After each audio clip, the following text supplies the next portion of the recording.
48 Laws of Power, Chapter 44. Disarm and Infuriate with the Mirror Effect. The mirror reflects reality, but it is always the perfect tool for deception. When you mirror your enemies doing exactly as they do, they cannot figure out your strategy. The mirror effect mocks and humiliates them, make them overreact. By holding up a mirror to their psyches, you seduce them with the illusion that you share their values. By holding up a mirror to their actions, you teach them a lesson. Few can resist the power of the mirror effect. Mirrors have the power to disturb us. Gazing at our reflection in the mirror, we most often see what we want to see, the image of ourselves with which we are most comfortable. We tend not to look too closely, ignoring the wrinkles and the blemishes.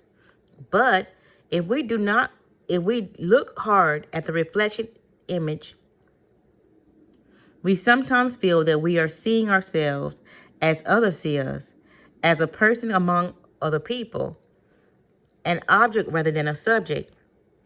That feeling makes us shudder.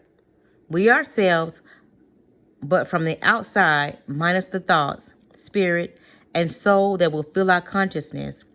We are a thing. In using mirror effects symbolically, recreate this disturbing power by mirroring the action of other people, mimicking their movements to unsettle and infuriate them. Made to feel mocked, cloned, or objective-like, an image without a soul, they get angry. Or do the same thing slightly differently, and they might feel disarmed. You have perfectly reflected their wishes and desires. This is the narcissistic power of mirrors. In either case, the mirror effect unsettles your target, whether arguing or entrancing them, and in that instant, you have the power to manipulate or seduce them. The effect contains great power because it operates on the most primitive emotions. There are 4 main mirror effects in the realm of power. The neutralizing effect. In ancient Greek mythology, Gorgon Medusa had serpents for hair, protruding tongue, massive teeth, and a face so ugly that anyone who gazed at her was turned into stone out of fright. But the hero Perseus managed to slay Medusa by polishing his bronze shield into a mirror, then using the reflection in the mirror to guide him as he crept up and cut off her head without looking at her directly. If the shield in this instance was a mirror, the mirror also was a kind of shield. Medusa could not see Perseus. She saw only her own reflected actions, and behind this scene, the hero stole up and destroyed her. This is the essence of neutralizing effect. Do what your enemies do, following their actions as best you can, and they cannot see what you are up to. They are blinded by your mirror. This strategies for dealing with you depends on your reaction to them in a way of characteristic of you. Neutralize it by playing a game of mimicry with them. The tactic has a mocking, even infuriating effect. Most of us remember the childhood experience of someone teasing us by repeating our words exactly. After a while, usually not long, we want to punch them in the face. Working more subtly, as an adult, you can unsettle your opponents this way, shielding your own strategy with the mirror. You lay invisible traps or push your opponent into the traps they plan for you. This powerful technique has been used in military strategies since the days of Sun Tzu. In our own time, it often appears in political campaigning. It is also useful for disguising those situations in which you have no particular strategy yourself. This is the warrior mirror. A reverse version of neutralizing effect is the shadow. You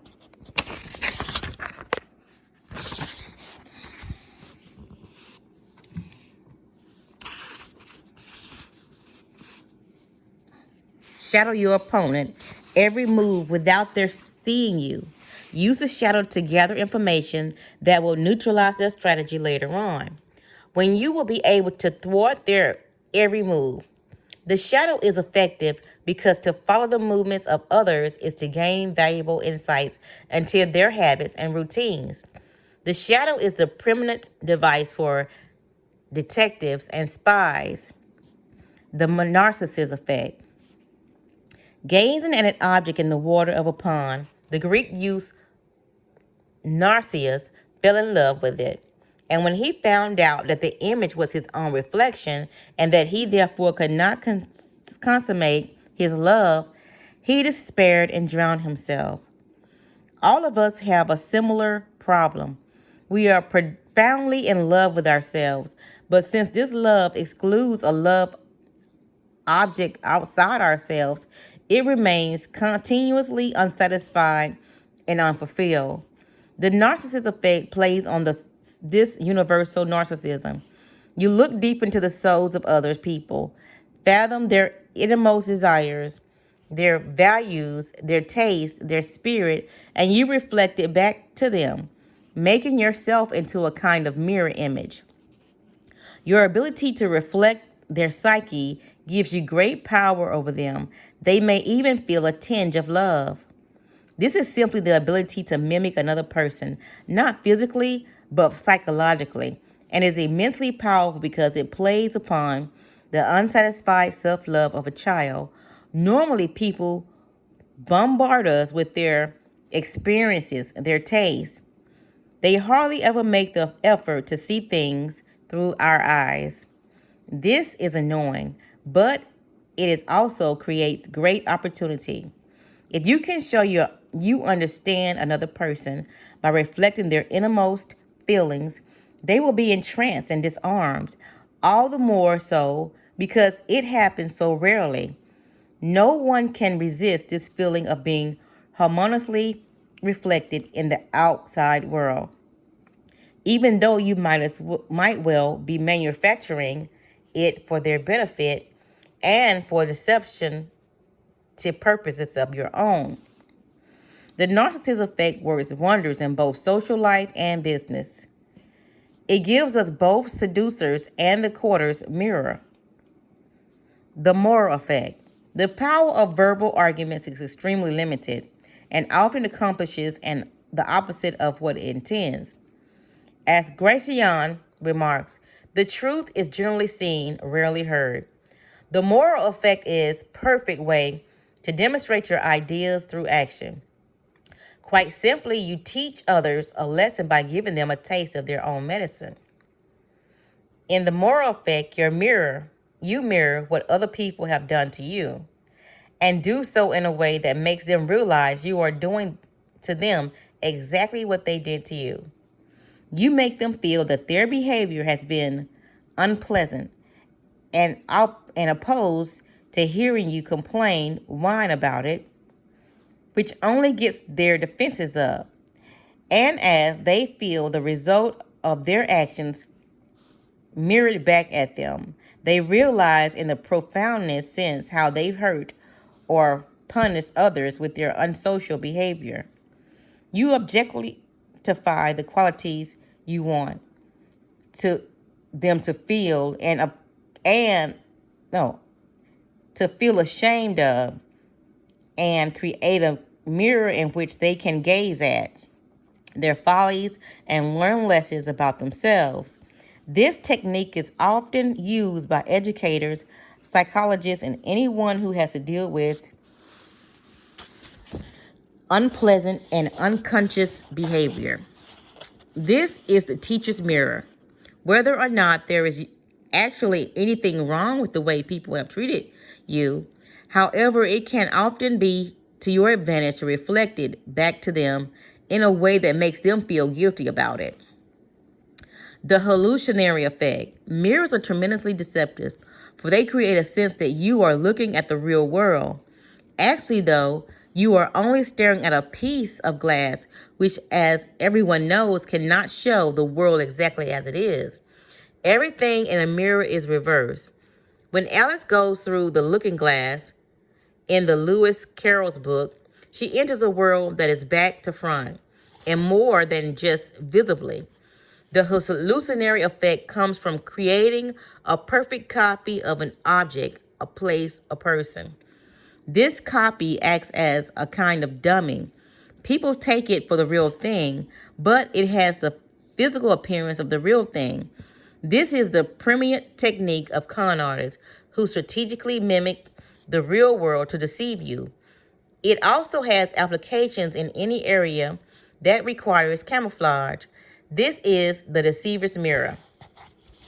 In February of 1815, the Emperor Napoleon escaped from the island of Elba, where he had been imprisoned by the Allied forces of Europe, and returned to Paris in a march that stirred the French nation, rallying troops and citizens of all classes to his side, chasing his predecessor, King Louis XVIII, off the throne. By March, however, having reestablished himself in power, he had to face the fact that France's situation had gravely changed. The country was devastated. He had no allies amongst the other European nations, and his most loyal and important ministers had deserted him or left the country. Only one man remained from the old regime, Joseph Fouché, his former minister of police. Napoleon had relied on Fouché to do his dirty work throughout his previous reign, but he had never been able to figure his minister out. He kept a corps of agents to spy on all of his ministers so that he would always have an edge on them. But no one had gotten anything out of Fouché. If suspected of some misdeed, the minister would not get angry or take accusation personally. He would submit, nod, smile, and change colors, camouflage light, adapting to the requirements of the moment. At first, this had seemed somewhat pleasant and charming, but after a while, it frustrated Napoleon, who felt outdone by the slippery man. At one time or another, he had fired all of his most important ministers, including Talleyrand, but he never touched Fouché. And so, in 1815, back in power and in need of help, he felt he had no choice but to reappoint Fouché as his minister of police. Several weeks into his reign, Napoleon's spies told him that they believed Fouché was in a secret contact with the ministers of foreign countries, including Metternich of Austria. Afraid that his most valuable minister was betraying him to his enemies, Napoleon had to find out the truth before it was too late. He could not confront Fouché directly in person. The man was as slippery as an eel. He needed hard proof. This seemed to come in April when the emperor's private police captured a Viennese gentleman who had come to Paris to pass information on to Fouché. Ordering the man brought before him, Napoleon threatened to shoot him then and there unless he confessed. The man broke down and admitted he had given Fouché a letter from Metternich, written in invisible ink, arranging for a secret meeting of special agents in Basel. Napoleon accordingly ordered one of his own agents to infiltrate this meeting. If Fouché indeed was planning to betray him, he would finally be caught red-handed and would hang. Napoleon waited impatiently for the agent's return, but to his bewilderment, the agent showed up days later, reporting that he had heard nothing that would implicate Fouché in a conspiracy. In fact, it seemed that the other agents present suspected Fouché of double-crossing them, as if he were working for Napoleon all along. Napoleon did not believe this for an instant. Fauci had somehow outwitted him again.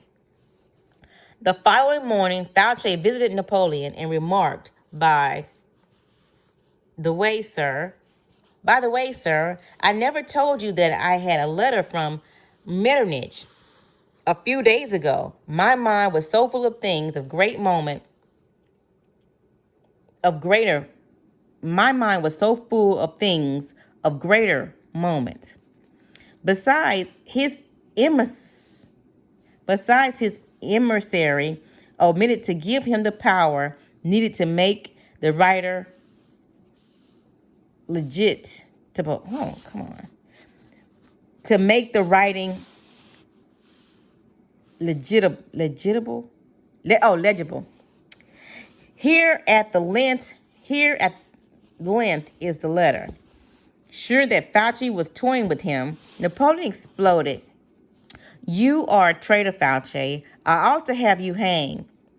He continued to harangue Fauci, but could not fire him without proof.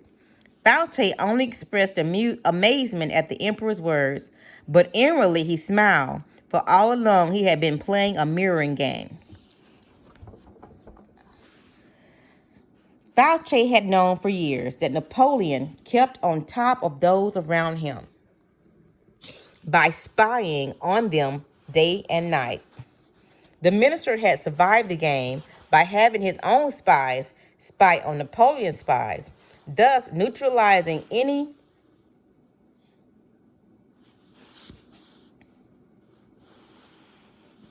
action Napoleon might take against him. In the case of meeting the Basil, he even turned the tables.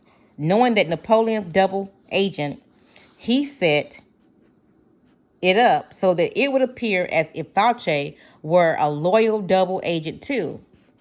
Fauci gained power and flourished in a period of great tumult by mirroring those around him. During the French Revolution, he was radical. Jacobin after the Jacobin. He was a radical Jacobin. After the Terror, he became a moderate Republican. And under Napoleon, he became a committed imperialist, whom Napoleon ennobled and made the Duke of Otranto. If Napoleon took up the weapon of digging up dirt on people, Fauci made sure he had the dirt on Napoleon as well as on everyone else. This also allowed him to predict the emperor's plans and desires, so he could echo his boss's sentiments before he had even uttered them, shielding his actions with a mirror strategy. Fauci could also plot offensive moves without being caught in the act. This is the power of mirroring those around you. First, you give people the feeling that you share their thoughts and goals. Second, if they suspect you have ulterior motives, the mirror shields you from them, preventing them from figuring out your strategy. Eventually, this will infuriate and unsettle them. By playing the double, you steal their thunder, suck away their initiative, make them feel helpless. You also gain the ability to choose when and how to unsettle them. Another avenue of power, and the mirror saves you mental energy. Simply echoing the moves of others gives you the space you need to develop a strategy of your own. Early on in his career, the ambitious statesman, the general Alcibiades of Athens, 450 BC to 404 BC, fashioned a formidable weapon that became source of his power.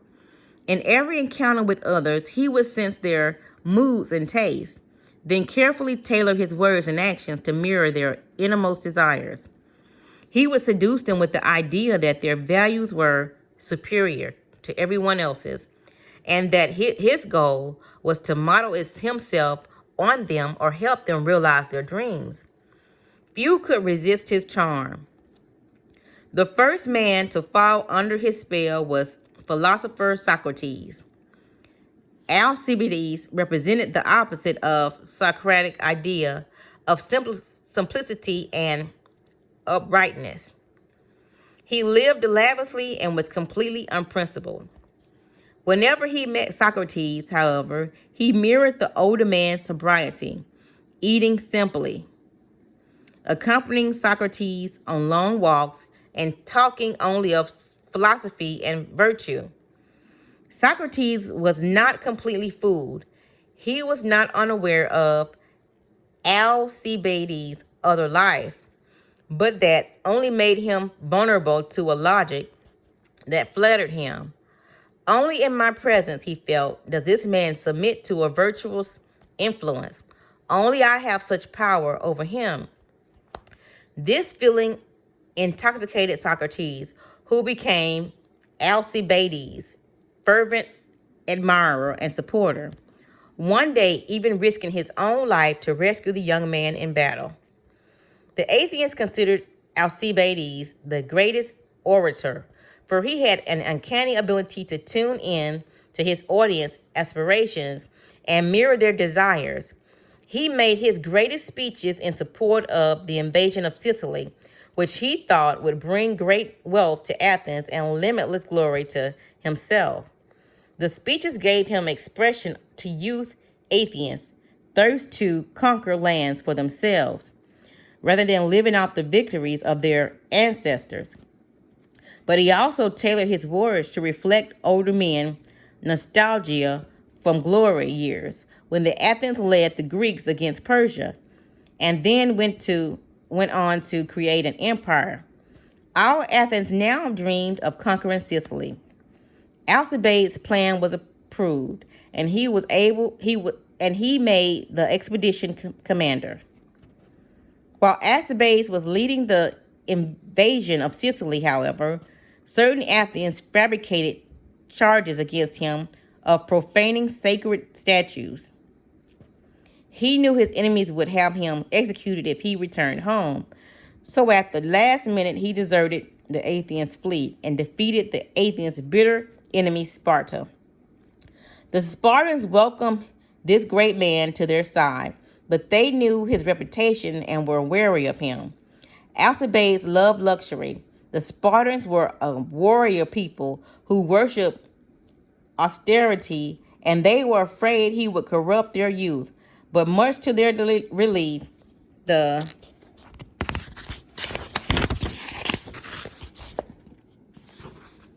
Alcibiades, who arrived in Sparta, was not at all as they expected. He wore his hair untrimmed as they did, took cold baths, ate coarse bread and black broth, and wore simple clothes. To the Spartans, this signified that he had come to see their way of life as superior to the Athens, greater than they were. He had chosen to be a Spartan rather than being born one, and should thus be honored above all others. They fell under his spell and gave him great powers. Unfortunately, Alcibiades really knew how to rein in his charm. He managed to seduce the king of Sparta's wife and make her pregnant. When this became public, he once more had to flee for his life.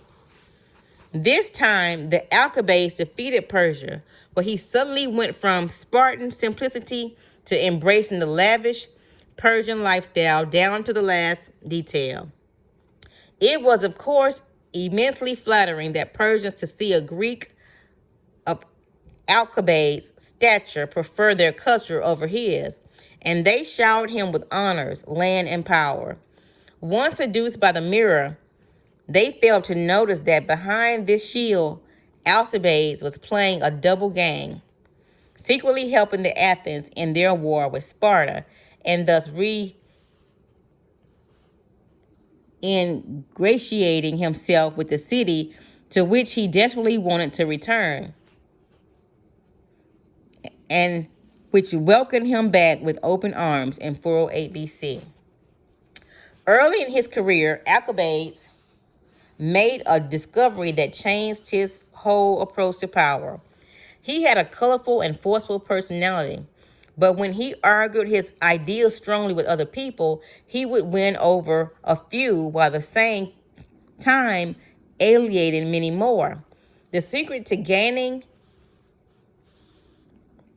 ascendancy over large numbers, he came to believe, was to impose his colors, but to absorb the colors of those around him, like a chameleon.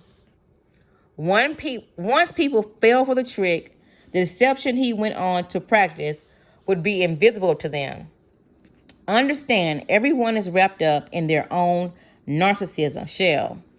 When you try to impose your own ego on them, a wall goes up, resistance is increased. By mirroring them, however, you seduce them into a kind of narcissistic rapture. They are gazed at a double of their own soul. This double is actually manufactured in its entirety by you. Once you have used the mirror to seduce them, you have great power over them. It is worth noticing, however, that dangers in the promiscuous use of the mirror. In Alcibiades' presence, people felt larger, as if their egos had been doubled. But once he left, they felt empty and diminished when they saw him mirroring completely different people as totally as he mirrored them. They felt not just diminished, but betrayed.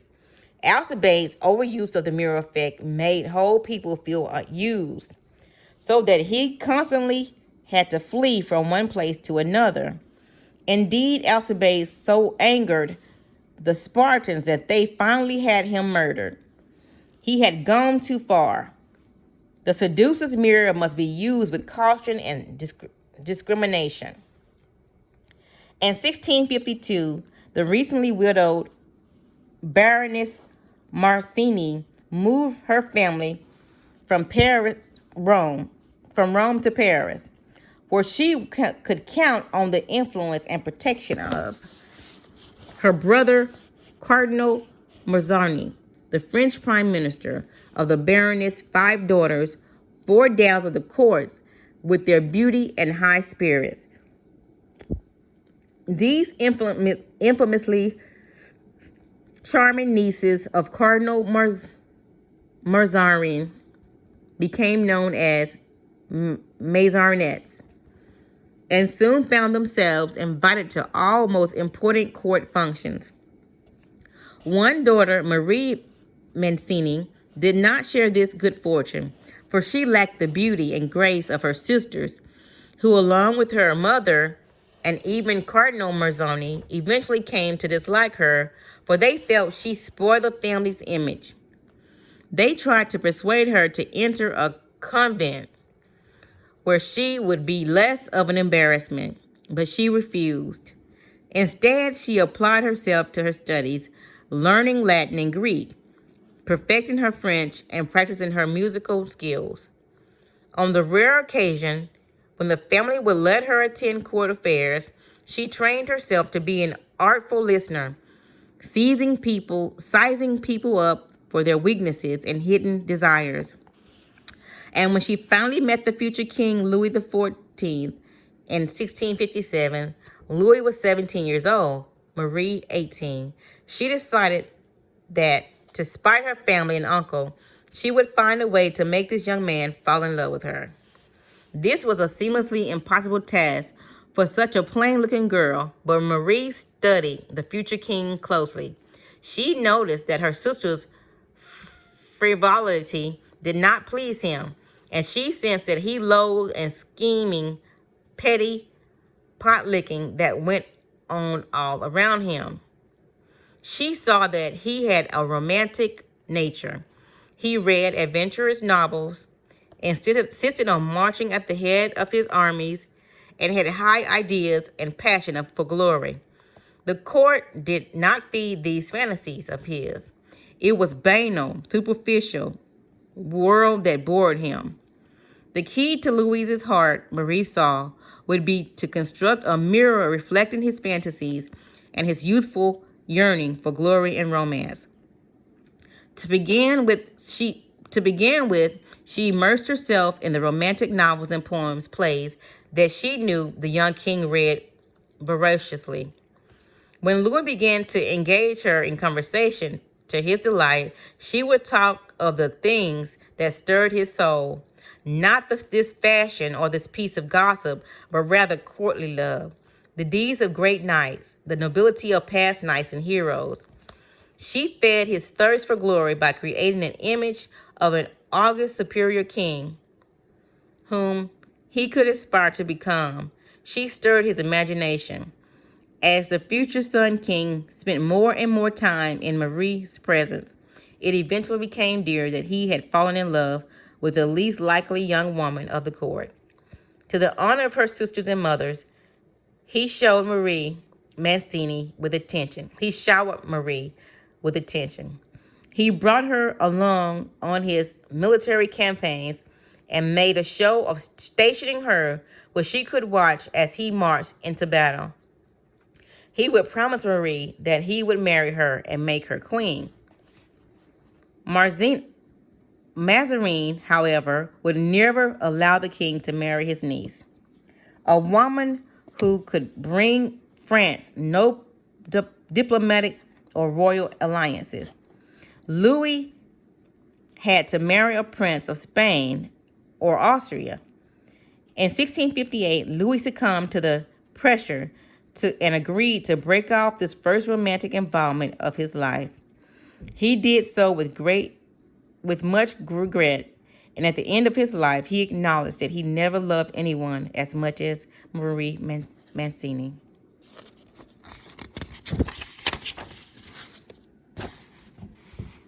Marie Mancini played the seducer's game to perfection.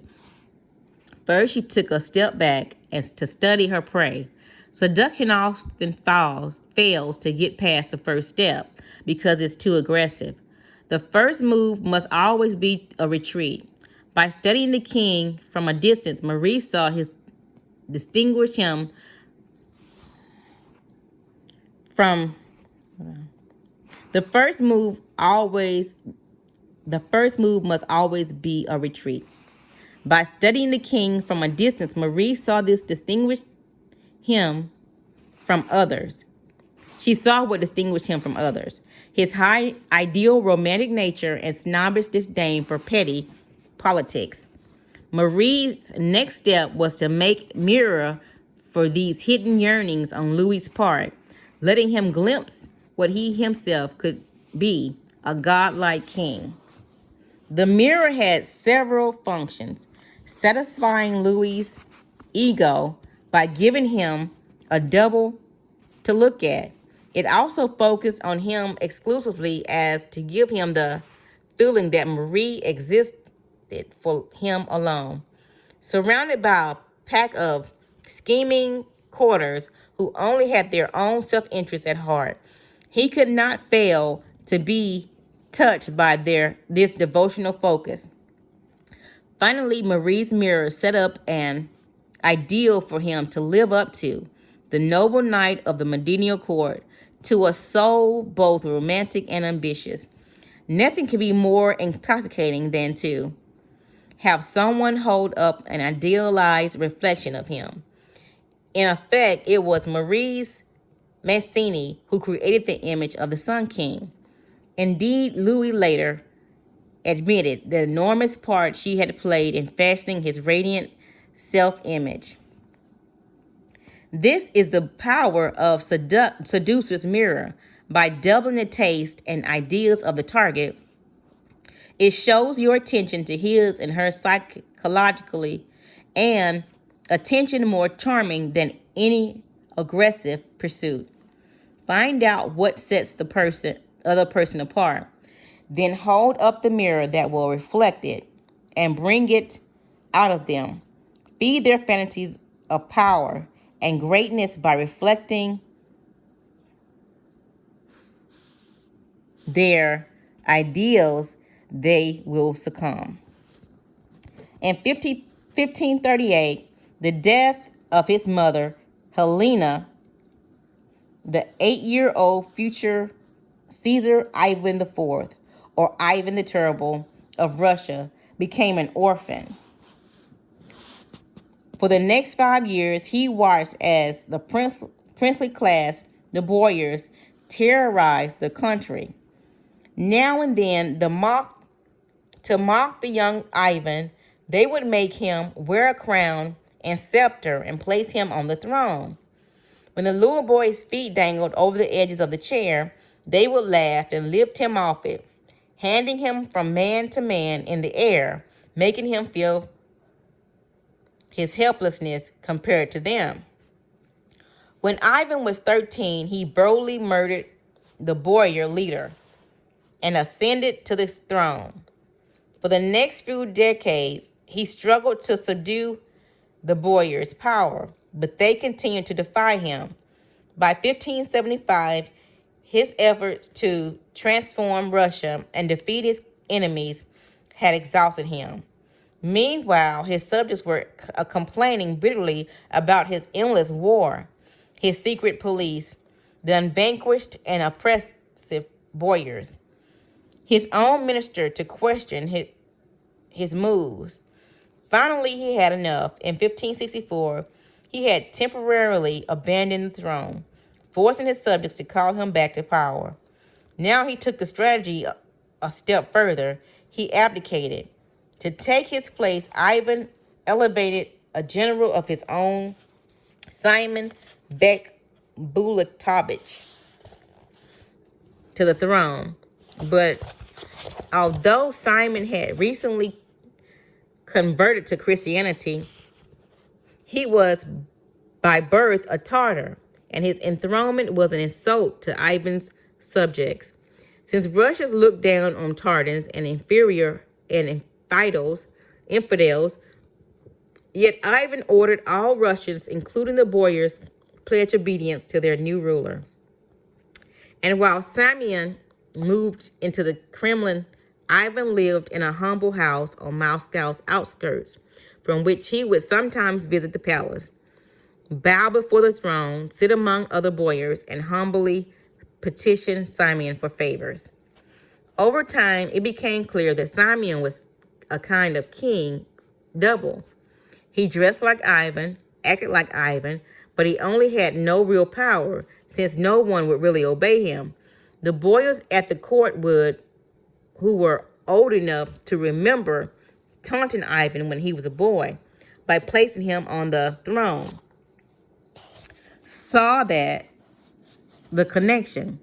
They had made Ivan feel like a weak pretender. So now he mirrored them by placing a weak pretender of his own on the throne. For 2 long years, Ivan held the mirror of Simeon upon the Russian people. The mirror said, "Your whining and disobedience have made me a Caesar with no real power. So I will reflect back to you, a Caesar with no real power. You have treated me disrespectfully, so I will do the same to you, making Russia the laughingstock of the world." In 1577, in the name of Russian people, the chastised boyars once again begged Ivan to return to the throne, which he did. He lived as Caesar until his death in 1584, and the conspiracies, complaining, and second-guessing disappeared along with Simeon. In 1564, after threatening to abdicate, Ivan had been granted absolute power. But these powers had slowly been chipped away as every sector of society, the boyars, the church, the government, vied for more control. Foreign wars had exhausted the country, internal bickering and increasing, and Ivan's attempt to respond had been met with scorn. Russia had turned into a kind of boisterous classroom in which pupils laughed openly at the teacher. If he raised his voice or complained, he only met with more resistance. He had to teach them a lesson, give them a taste of their own medicine. Simeon Bekovich was the mirror he used to do so. After 2 years in which the throne had been an object of ridicule and disgust, the Russian people learned their lesson. They wanted their Caesar back, conceding to him all dignity and respect that a position should always have commanded. For the rest of his reign, Russia and Ivan got along fine. Understand, people are locked in their own experiences. When you whine about some insensitivities on their part, they may seem to understand, but inwardly, they are untouched and even more resistant. The goal of power is to always lower people's resistance to you. For this, you need tricks, and one trick is to teach them a lesson. Instead of hangering people verbally, then create a kind of mirror their behavior. In doing so, you leave them two choices. They can ignore you, or they can start to think about themselves. And even if they ignore you, you will have planted a seed in their unconscious that will eventually take root. When you mirror their behavior, incidentally, do not be afraid to add a touch of caricature and exaggeration, as Ivan did by enthroning a Tartar. It is little spice in soup that will open their eyes and make them see the ridiculousness in their own actions. Dr. Milton H. Erickson, a pioneer in strategic psychotherapy, would often educate his patients powerfully by indirectly creating a kind of mirror effect, constructing an analogy to make patients see the truth on their own. He would bypass their resistance to change. When Dr. Erickson treated married couples complaining of sexual problems, for instance, he often found that psychotherapy's tradition of direct confrontation, problem airing, only heightened the spouse's resistance and sharpened their differences. Instead, he would draw husband and wife out on their topics, often banal ones, trying to find an analogy for the sexual conflict. In one couple's first session, the pair were discussing their eating habits, especially at dinner. The wife preferred the leisurely approach, a drink before the meals, some appetizers, and then a small main course at a slow, civilized pace. This frustrated the husband. He wanted to get dinner over quickly and to dig right into the main course. The bigger, the better. And the conversation continued. The couple began to catch glimpses of an analogy to the problem in bed. The moment they made this connection, however, Dr. Dixon would change the subject and carefully avoiding a discussion of the real problem. The couple thought Erickson was just getting to know them and would deal with the problem directly the next time he saw them. But at the end of the first session, Dr. Erickson directed them to arrange a dinner a few nights away that would combine each person's desire. The wife would get the slow meal, including time spent bonding, and the husband would get the big dishes he wanted to eat. Without realizing they were acting under the doctor's gentle guidance, the couple would walk into a mirror of their problem, and in the mirror they would solve their problems themselves, ending the evening just as the doctor had hoped by mirroring the improved dinner dynamics in bed. In dealing with more severe problems such as schizophrenics, mirror fantasies, world of his or her own construction, Dr. Erickson would always try to enter the mirror and work within it. He once treated a hospital inmate who believed he was Jesus Christ, draping sheets around his body, talking in vague parables, and bombarding staff and patients with endless Christianity proselytizing. No therapy or drug seemed to work until one day, Dr. Erickson went up to the young man and said, "I understand you have experience as a carpenter." Being Christ, the patient had to say that he had such experience, and Erickson immediately put him to work, building bookcases and other useful items, allowing him to wear his Jesus garb. Over the next weeks, as the patient worked on these projects, his mind became less occupied with Jesus' fantasies and more focused on his labor. As the carpentry work took precedence and a psychic shift took effect, the religious fantasies remained but faded and comfortably into the background, allowing the man to function in society. Communication depends on metaphors and symbols, which are the basis of large language itself. A metaphor is a kind of mirror to concentrate and real. A metaphor is a kind of mirror to the concrete and real, which is often expressed more clearly and deeply than a literal description does. When you are dealing with the intractable willpower of other people, direct communication often heightens their resistance. This happens more clearly when you complain about people's behavior, particularly in sensitive areas such as their lovemaking. You will affect a far more lasting change if, like Dr. Erickson, you construct an analogy, a symbolic mirror of the situation, and guide the others through it.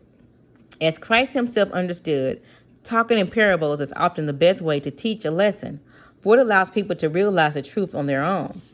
When dealing with people who are lost in their reflection of fantasy worlds, including a host of people who do not live in a mental hospital, never try to push them into a reality by shattering their mirror. Instead, enter their world and operate inside it, under the rules gently guiding them out of the halls of mirrors they have entered. The great 16th century Japanese tea master Takino Shu once passed by a house and noticed a young man watering flowers near his front gate. Two things caught Shu's attention. First, graceful way the man performed his task, and second, stunningly beautiful roses of Sharon blossoms that blossomed in the garden. He stood and introduced himself to the man, whose name was Sen no Ruki. Shu wanted to stay, but had a prior engagement and had to hurry off. Before he left, however, Rikyo invited him to take tea with him. The following morning, Shu happily accepted. When Shu opened the garden gate the next day, he was horrified to see that not a single flower remained. More than any one thing else, he had come to see the roses of Sharon's blossom. He had not had the time to appreciate the day before. Now disappointed, he started to leave. But at the gate, he stopped himself and decided to enter Sino Ruki's tea room. Immediately inside, he stopped his tracks and gazed in astonishment. Before him, a vase hung from the ceiling, and in the vase stood a single of rose of Sharon blossom, the most beautiful in the garden. Somehow, Sino Rikyo had read his guest's thoughts, and that one eloquent gesture had demonstrated that this day, guest host would be in perfectly harmony. Sino Rikyo went on to become the most famous tea master of all, and his trademark was the uncanny ability to harmonize himself with guests and thoughts to those one step ahead, enchanting them by adapting to their taste. One day, Rikyo was invited to tea by Yashinwan, and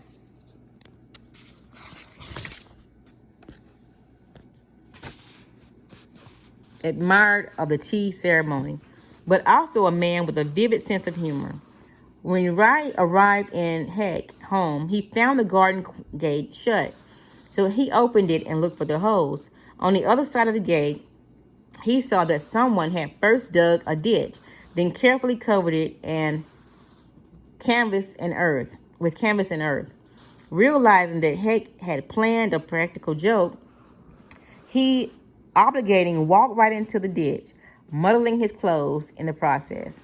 Apparently horrified, Heck came running out and hurried Rikyu to a bath that for some inexplicable reason stood already prepared. After bathing, Ryu joined Heck in the tea ceremony, which both enjoyed immensely, sharing a laugh about the accident. Later, Sen Rikyu explained to a friend that he had heard about Hick's practical joke behavior beforehand. But since it should always be one's aim to conform to the wishes of the host, I fell into a hole knowingly and thus assured that success of the meeting. Tea is by no man's tea is by no means mere obsequiousness, but is no tea where the host and guests are not in harmony with one another. Heck's vision of the dignified Sean at the bottom of a ditch had pleased him endlessly. But Rick had gained a pleasure of his own in complying with his host's wish and watching him amuse himself in this way. Sino Reek was no magician or seer. He watched those around him accurately, plumbing the subtle gestures that revealed a hidden desire, then producing that desired image. Although Shu never spoke of being enchanted by the rose of Sharon blossom, Rick read it in his eyes. If mirroring a person's desires meant falling into a ditch, so be it. Rick's power resided in his skillful use of the quarters mirror, which gave him the appearance of unusual ability to see into other people. Learn to manipulate the quarters mirror, for it will bring you great power. Study people's eyes, follow their gestures. Surer barometers of pain and pleasure than any spoken word. Notice and remember the details, the clothing, the choice of friends, the daily habits, the toss-out remarks that reveal hidden and rarely indulged desires. Soak it all in. Find out what lies under the surface. Then make yourself the mirror of their unspoken selves. That is the key to power. The only person has not asked for your consideration, has not mentioned his pleasure in the rose of Sharon. And when you reflect it back to him, his heightened because it is unmasked for.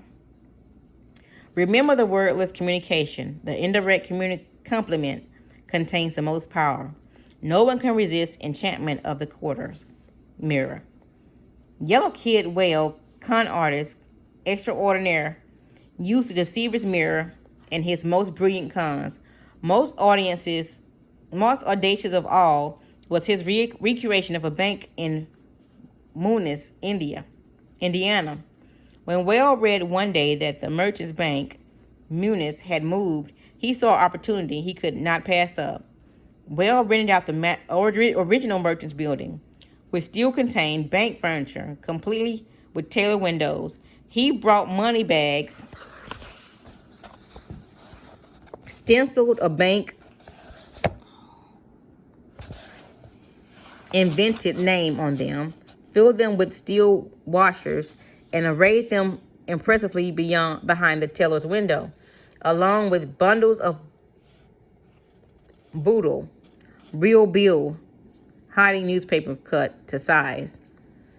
For his bank staff and customers, well-hired gamblers, bookers, girls from local brothel houses,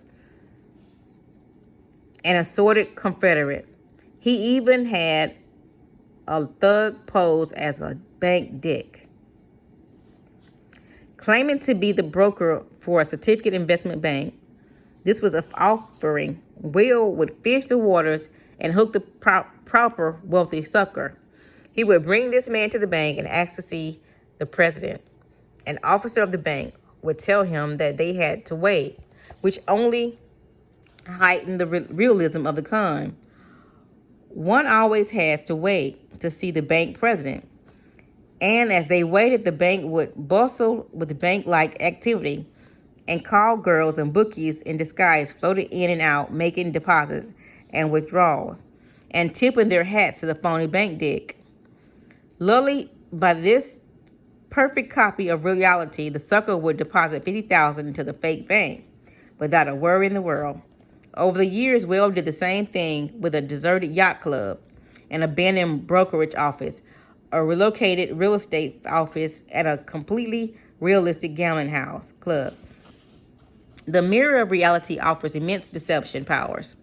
The right uniform, the perfect accept, the proper props, deception cannot be deciphered because it is enmeshed in simulation of reality.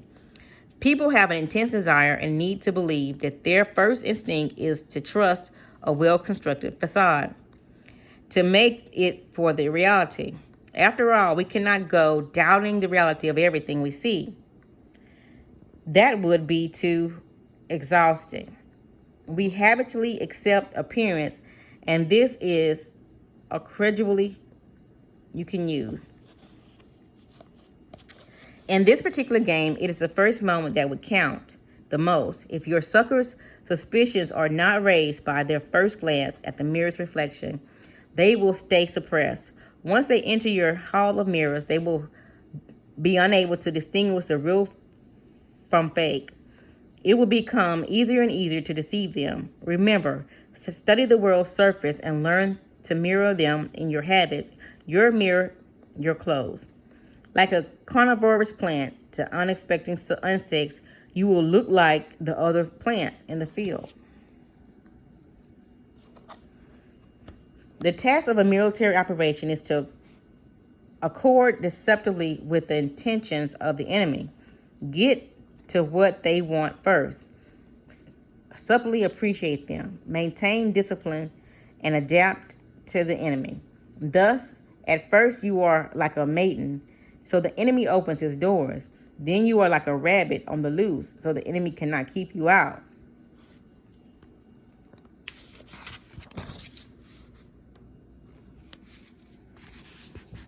The shield of Perseus. It is polished into a reflecting mirror. Medusa cannot see you, only her own hidden reflection back at her. Behind such a mirror, you can deceive, mock, and infuriate. With one blow, you severed Medusa's unsuspecting head. Mirrors, a warning. Beware of mirrors situations.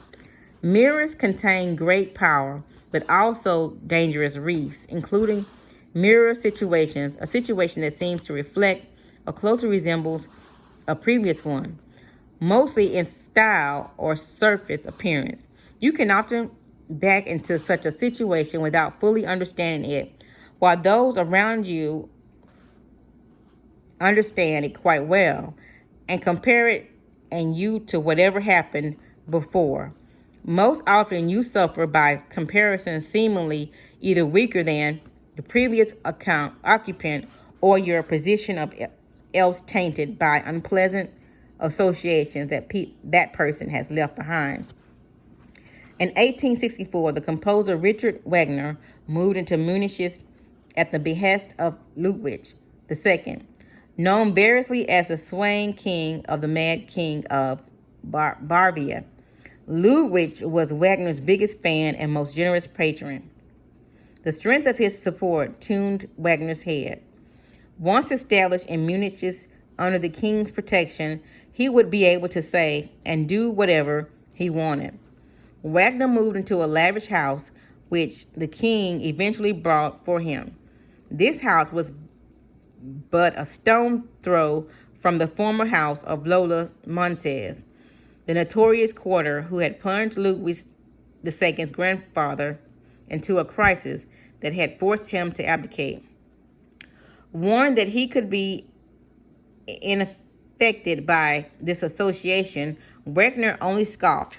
"I am no Lola Montez," he said. Soon enough, however, the citizens of Munich began to resent the favors and money showered on Wagner and dubbed him the second Lola, or Lolette. He unconsciously began to tread in Lola's footsteps, spending money extravagantly, meddling in matters beyond music, even dabbling in politics and advising the king on cabinet appointments. Meanwhile, Ludwig's affection for Wagner seemed intense and undignified for a king, just like a grandfather's love for Lola Montage. Eventually, Ludwig's minister wrote him a letter. "Your Majesty now stands at a fateful parting of the ways. You have to choose between love and respect of your faithful people and the friendship of Richard Wagner. In December of 1865, Ludwig politely asked his friend to leave, never return. Wagner had inadvertently placed himself in Lola's Montage's reflection. Once there, everything he did reminded the stolid Bavarians of that dreadful woman, and there was nothing he could do about it. Avoid such association effects like the plague. In a mirrored situation, you have little or no control over the reflections and recollections that will be connected to you. And any situation beyond your control is dangerous. Even if the person or event has positive associations, you will suffer from not being able to live up to them.